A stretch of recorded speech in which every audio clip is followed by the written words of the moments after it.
Now, the smartest guy with a bow tie in Chattanooga, Tennessee, David Tulis. The movement in Spain for the independence of Catalonia is driven by people just like you, just exactly like you, not by university students, not by professors, not by left-wing activists, not by right-wing activists, not by Spanish patriots who are arguing against the filing requirements for tax returns in Spain. The movement is fueled by people exactly like you, according to the Wall Street Journal. The middle class and not workers are behind this movement. In a survey, 28% of working people favored it, but half of the so-called middle class are in favor of a separation. Now that says something to you about the whispers of an independent city-state for the Chattanooga area, which, of course, are only whispers and only by a few people who think about these questions, who think in terms of geopolitics and try to assemble the best authors in mind to see how things can be charted for the future. Now, I'm not in that high grouping. I want you to know that right off. I'm just David Tulis here at Nooga Radio, the working man, you might say, the slow man of Chattanooga, asking the wrong questions, asking the slow questions. And I'm, in fact, if you want to believe Mayor Andy Berke, I'm not in the media, because Andy Berke says whatever he tells you, he is not in the media. Okay, and he's right. I am in a much less important group, a less significant group, and that would be the press. The press protected in the Tennessee Constitution as being free, right? We have a free press, and that's where I am, not in the media. The media seems to be really all about telling the establishment narrative. Even when one of its own, Harvey Weinstein, goes down in flames, the media is there to turn upon him with all the pretty starlets joining in, heralding the end of this man who has not been castrated. Though there are a few models who are now getting a little bit of gray in their eyebrows, thinking that he should have been back when they encountered him in their early 20s as rising starlets at the media company overseen by this very charming and of late bewhiskered mogul, as they call him. Common people like you are the ones thinking, we've got to get out. We've just got to do something. Well, my job here on the David Tulis Show is to suggest the framework for that happening.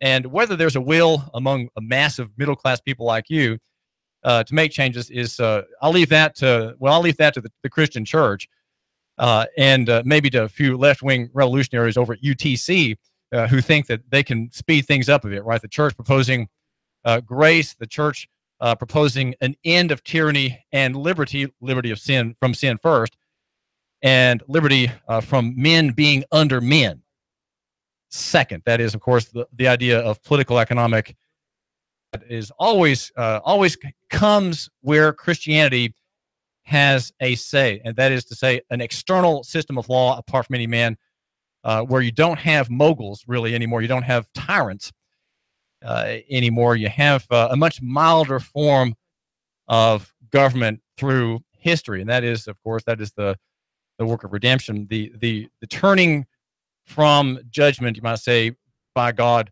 the turning away of judgment, and an arrival of mankind into favor with God. That's the work of grace in the Christian church. And so we have on our program, the David Tulis Show, my analysis of how that takes place, and some of the roadblocks, some of the things that prevent these things from occurring. Well, one of them is noticeable in the story about the hack that touches on 15 million driver licenses among American people in commerce. Now, today we're going to talk quite a bit about this question about the ID. Right? You have an ID, and it is the ID, which is your agreement to have to give up a liberty privilege. It is that very thing that is hacked in the Equifax story, and about 15 million driver license documents or forms were were hacked in that breach, as CBS News report. We are, after all, the CBS station, and you hear it here first at the top of every hour.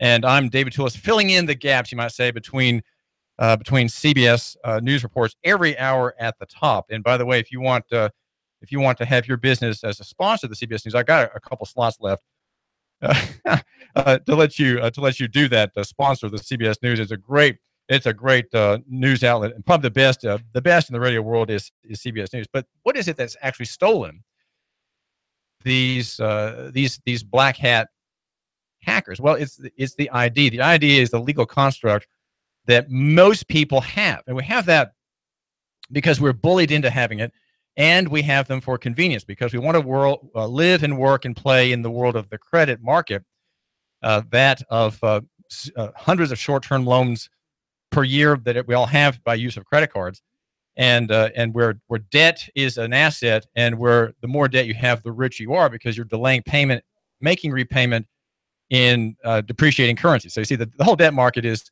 a kind of a trap. To be in that debt market, though, you have to give up your personal life, and you have to take on and let yourself be managed by the avatar, which is the ID. The ID, the legal construct by which you become visible to corporations and to marketers and to the credit economy, and of course also to government. And so what we have to think about is, in the future, 2 generations out, when the system will have collapsed on its own weight and its corruptions finally condemned, right? When they're condemned in the editorial pages by the heirs of Clint Cooper's seat, right, in that office, 2 generations out, the writer there who will condemn the creation of IDs, these false fictions. Well, they're not false in the sense of not being true. They're true fictions, but they're constructs in law and practice, and they're kind of like contracts of adhesion. They adhere to you as a contract. They bind you, and we all have many of them, right? We have many of them. And we then become subject to men. We become not free, essentially. We have slave numbers. The Social Security number is a slave number, and it kind of makes you a guarantor of the national debt, now $20 trillion, and is connected with other parts of your artificial persona that makes you visible to the state and to business. Now, I want to talk about. There's a lot to get to today, and we're gonna look into this issue. So if you have to duck out for a minute, well, do come back, because we're going to talk with a real expert, a paralegal who's thought a lot about these and is making trouble for judges who want to maintain the figment, who want to maintain the neo-feudal status quo of which Harvey Weinstein is an example, and also a person somewhat like him, the Democrat lawyer here in Chattanooga, who's the mayor, Andy Berke. Now, what I want to get to is this controversy that came up or didn't come up last night in the city council meeting, and that is over staffing services. There is a contract of some standing that the city has had with outsourced staffing run by Rusty Hall, and now the mayor's office wants to inject into that revenue stream, of course, which is money being paid for services.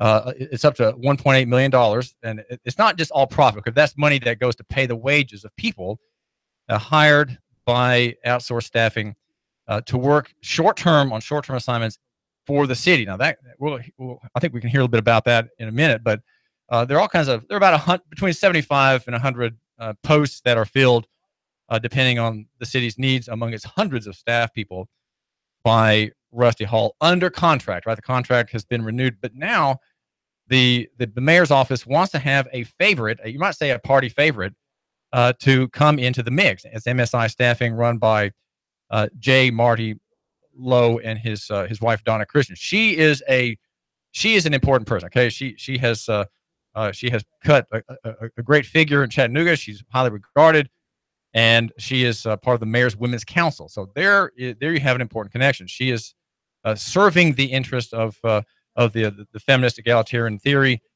and doing good works. Okay, there is a kind of difference between those two things. So I want to put them together to show you that they're separate. Good works is one thing, and being part of the egalitarian politicking in the mayor's context is another. So she's very well thought of, and And now she has with a new company the prospect of getting some of that business. And the question that has come up before members of the city council, Chip Henderson and others, Darren Ledford, for example, is this: do personal bankruptcies matter? And I would say legally, no, they can't matter. She and her husband have between them two personal bankruptcies in very recent time. But their company is a artificial person. It is a legal fiction, and that company doesn't have much of a track record, but it is a distinct legal entity. It is proposing getting some of that work to provide short-term employees for the city. So can Bonnie Woodward, who is the purchasing director, can she look beyond the immediate application of MSI to the individuals? Now, in one sense, you'd say, well, maybe, especially if things are known and published, because the press, after all, is the Times Free Press, the Chattanoogan. I think the story has been led by John Wilson at the Chattanoogan. He's breaking the ground here for us. That is something you can't ignore. And the press is supposed to show things, right? It's supposed to bring to light things that people don't know, right? That are, you could say, effectively in the darkness. And that's what John Wilson has done, leading the way with Chattanooga.com. So now can we pretend that John Wilson, who is a member of the press, has he done something that we can ignore, or do we have to officially take account of it? And I think Bonnie Woodward at the purchasing office probably should ignore it, right? Officially, she can't look at that because that's her purview, right? The scope of her authority is not to look beyond the application form and what's presented there. So legally, I don't think she can, and probably prudently, she probably shouldn't. But the larger question is still, who are these people who are trying to get some of this business? They're making a bid for business that's already signed and secured by Rusty Hall by contract. Now, I think it's important to say something about contract. Don't make light of it, right? When he says something about, well, we have a contract, don't think, well, that's just something that's convenient. Well, and here's why I think that's important to consider, to elevate in your mind, you, my listener here at Nooga Radio, elevate in your mind what a contract is. A contract is the basis of the free market. A contract is, if enforceable, where prosperity comes from, because a contract allows people to be secure in the knowledge of what they're doing in relation each to the other, right? If you don't have a secure relationship, if you have an agreement that can be overturned by whim, that can be overturned by circumstances, that could be undone or nullified by a rescission that has no basis, right? A rescission. Well, hold on just a second. Rescission is you have a right of rescission of contract. Okay, that is something that you all have a right to do. You, my listener, or if I should say, we all, you and I, or not just we all, just we, you and I, have a right to do. And a rescission of contract is a unilateral act to undo an agreement. And it has to usually have cause, and usually when someone who rescinds a contract can shows why he has a right to exercise that authority to end the contract by himself, and that has to be considered. You rescind a contract for cause. There's a reason for it. There's either fraud or non-compliance, or there's a bold disregard of the terms of the agreement, and so on. That's why, in other words, the other side, you're saying in your action in rescission, the other side has already rescinded it in fact, and you now are going to ratify that act by notifying this unilateral step of rescission of contract. I know a little bit about this because I did great study, and have published a good bit on rescission of contract in Social Security. Right? How do you rescind a Social Security number to make yourself someone who's not subject to the the Equifax hack? Right? Someone who's not in view of the good people. So rescission of contract is a remedy, and for the city to say, okay, we're going to end our contract and we're going to bring in MSI staffing. It seems to me there might have to be some grievance that the city has to put in view to allow itself to do that. And certainly Rusty Hall is not going to rescind the agreement, right? Because that's his bread and butter. He makes a profit off of. He doesn't make a $1.8 million profit every year. That's not what happens. Most of that money goes to the wages of the people he hires, who then he directs to serve the city to fill those city slots between 75 and 100 slots. So most of the money goes to the wages, but then some comes in for the benefit of his business, outsourced staffing, paying for the rent, paying the light bill, paying taxes, and his own staff. And then what's left over after all those expenses, that's his profit per annum. Okay, that's how he makes his living and is a local businessman. Well, rescission contract is something that I don't think has been raised, but you can't just. I don't think you can just undo a contract just like that. But let's just see. Let's just see what the mayor does to further the interest of his allies and friends. Now, I want to get to the larger question about crony capitalism. Crony capitalism, of course, is where capitalism and free markets apply among us. Right? We have equality in the marketplace, but as I think, who's the writer who said it? George Orwell. Some people are more equal than others. That's a cliche now, of course. But in the free market, where parties are equal, they're not really equal. Some are. Some have an advantage of connection, right? And so the free market is pushed back. It's abused, and what takes its place is the free market among us, right? Us insiders who are in control, and so that is what the Harvey Weinstein story tells about his and I've run out of time. But no matter, we are here at Facebook, live on Facebook at Nooga Radio, and also on YouTube at Hot News Talk Radio. But what we have effectively in America, in the United States, is what's called neo-feudalism, and because it doesn't work, because it doesn't allow for feedback, it is not a free market. There are so many uneven playing fields across almost all the sectors of the economy. There is a disaster ahead. The height of the stock market is illusory. And I want you to know, you, my listener, you better not be there. Okay, you had better get out. Make steps now to liquidate out of that system, because at some point the people who have their billions invested there are going to say, I'm getting out first, because this thing, there's nothing underneath this thing. There are thousands of people who know, just as there are hundreds of people who know about Harvey Weinstein, all of them being quiet. Why have people been quiet for decades about this very honorable man with the zipper on his pants? Why do people remain quiet? Why was it only Daniel Ellsberg who tipped the world off to what hundreds and maybe even thousands of people knew in the federal administration at the time of the Vietnam War with the Pentagram Papers? Why only he? Right? The New York Times boldly publishing that document.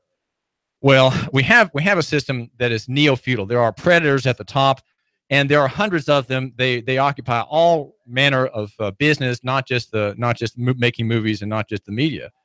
But they are there, and the predators are not outliers. The story about Weinstein suggests that this is an outlier phenomenon, right? This is something on the margin. But no, the whole system is like this, and the abuse is not just sexual, right? It's financial, it's in contracts, it's in revenue streams, it's in guarantees, it's in shedding risk of your business onto some public dole, some public agency, letting some federal guarantee agency guarantee you bailing out of your pension obligation in your Olin Mills here in Chattanooga, right? That's what's happened all across the spectrum in the American economy. It is a giant neo-feudal system where there are lords, right? There are lords, there are aristocrats, as Charles Hugh Smith says. They are people with, in French, it's called le droit de seigneur. Seigneur is the word for lord. And when you praise, they say, dans le nom de notre Seigneur, in the name of our Savior, right? In the name of our Lord. So the right of the Lord, whether it's from sexual gratification from these young prole women, right? These young women who are trying to make their way up, and they're so pretty, they're so accommodating, right? With the man with the zipper.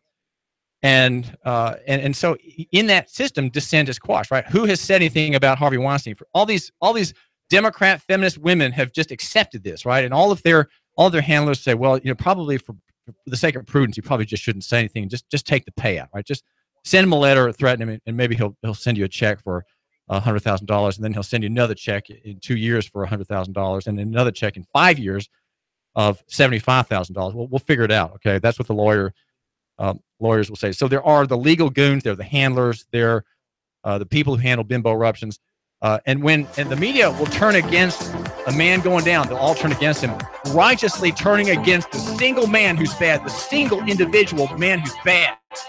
One man is bad. We're gonna show how right and honorable and true and caring we are, how just we are, how much we care for these young actresses who come and are approached in the shower stall by this man whose zipper is now crumpled on the floor of the bathroom there with his pants. His underwear are piled in a dirty pile on top. Well, there's a lot to say. This is David. The Tennessee Valley's news talk leader.